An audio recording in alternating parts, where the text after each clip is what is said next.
Vous avez parlé de dialoguer.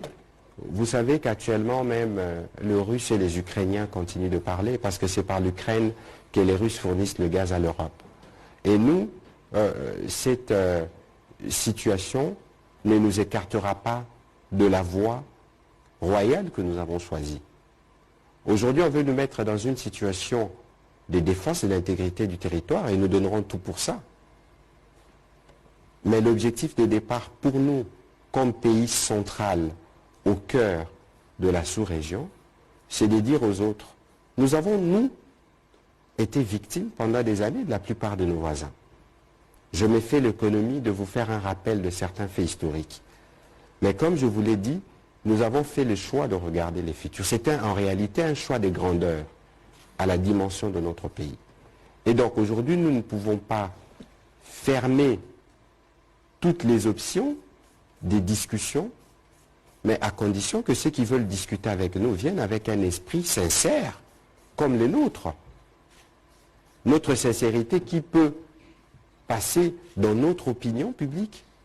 Parfois un peu comme de la naïveté, parce qu'il y a des gens qui disaient, bon, vous faites ça, mais vous allez voir, ils feront ceci, ils feront cela, ils feront ceci, ils feront... Et j'espère que cette épreuve leur enseigne, leur donne des leçons, parce que l'élan de mobilisation que nous sentons dans la population, autour de notre armée, autour de nous-mêmes, nous galvanise davantage.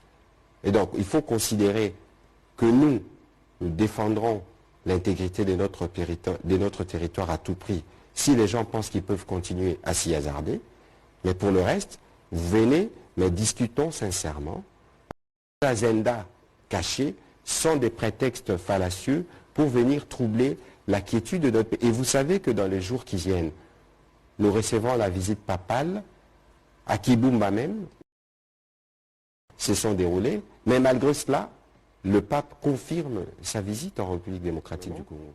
Nous comprenons la colère de nos populations, parce que justement, nous avons toujours les ressentis de ce passé d'un voisin qui ne pense pas être en paix avec vous, chez lui, sans venir nous déranger dans notre quiétude. Et aujourd'hui, il est de notre devoir, comme gouvernement, d'encadrer cette frustration populaire, parce que ça concourt à apporter non seulement le soutien aux forces armées, mais à nous soutenir aussi dans les efforts que nous faisons, sur tout le plan d'ailleurs, pour arriver à régler les problèmes. Alors, nous sommes le gouvernement, nous avons la direction, nous avons les diagnostics. Aujourd'hui, beaucoup des compatriotes demandent une rupture des relations diplomatiques avec les Rwandais, l'expulsion de l'ambassadeur. Je dois vous dire qu'à ce stade, toutes les hypothèses sont à table.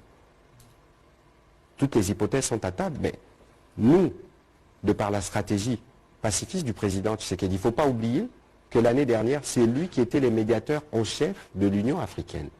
Et donc, on ne peut pas, quelle que soit la nature de la crise aujourd'hui, fermer les portes aux possibilités de discussion. Parce que quoi qu'il en soit, même s'il y a affrontement, même s'il y a guerre, nous finirons par arriver à dialoguer. Et donc, l'idée ici pour nous, c'est de dire, on va le convoquer, le signifier. Il y a des mécanismes qui vont se mettre en place au niveau de l'Union africaine, au niveau de la CIRGL. On aura encore des discussions, mais il faut faire preuve de bonne foi pour nous permettre d'avancer.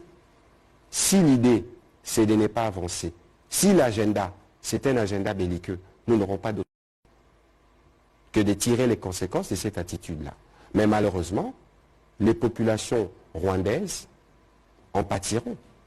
Parce qu'il faut dire les choses clairement.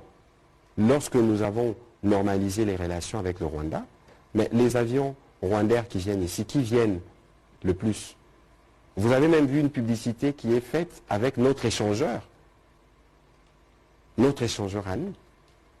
Ça veut dire qu'aujourd'hui, il faut se mettre à l'évidence et regarder, oublier cette rhétorique belliciste et regarder les biens de nos populations. Vous voulez que je vous donne les statistiques de combien des Rwandais viennent au Congo par jour, par la grande barrière, par Tchangungu, à Bukavu? Vous allez voir qu'il y a plus de Rwandais qui viennent ici que des Congolais qui ne vont là-bas. Et donc, il ne faut pas que ces populations soient victimes des choix qui, de notre avis, ne relèvent plus de cette époque. C'est révolu, les choix des soutiens aux groupes armés, les choix du discours sur les FDLR. Aujourd'hui, le choix, c'est la paix, c'est l'économie, c'est le développement. C'est vers ça que nous voulons aller parce que c'est ce qui va permettre de donner la prospérité à la région. Et donc, nous nous en tenons à ça.